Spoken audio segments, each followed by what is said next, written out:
भाऊ, मनोज जरांगे पाटलांच्या लढ्याला यश आले आहे, काय पहिली प्रतिक्रिया आहे तुमची? मनोज पाटील जरांगे यांनी जो एल्गार महाराष्ट्रामध्ये उभा केला होता, त्या लढ्याला यश आलेलं आहे। शिंदे सरकारने मनोज पाटलांच्या सर्व मागण्या मान्य केलेल्या आहेत।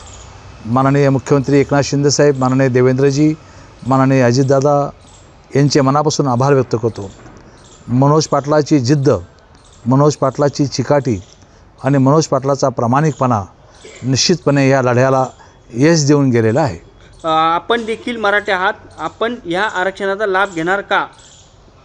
आपल्या काही नोंदणी सापडल्या आहेत का?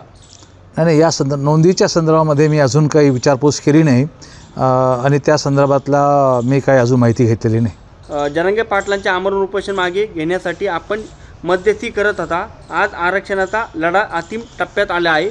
जरांगेंच्या मागण्या मान्य झाल्या आहेत। मुख्यमंत्र्यांनी याबाबतचे आदेश जरांगे यांना सुपूर्द केलेले आहेत। काय वाटतं तुम्हाला? नाही, आनंद वाटतो ना। एक गेल्या 2 तपापासून हा लढा सुरू होता।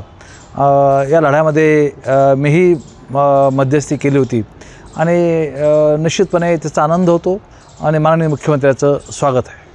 भाऊ, जरांगे पाटील यांची विजय सभा आयोजित केली जाणार आहे, यासाठी आपण जाणार आहात का आणि मुख्यमंत्री उपस्थित राहू शकतात का? नाही, मला माहीत नाही अजून विजय सभा कधी ठरली, काय ठरली। मुख्यमंत्र्याचं मी काय सांगू शकणार नाही, परंतु आम्हाला निमंत्रण असेल तर आम्ही जाऊ। कुंभी समाजातील आई आणि वडील ओपन असतील तर तुमच्या मुलाला कुंभी प्रमाणपत्र मिळेल का? आता कायद्याच्या चौकटीत बसत असेल तर मिळेल।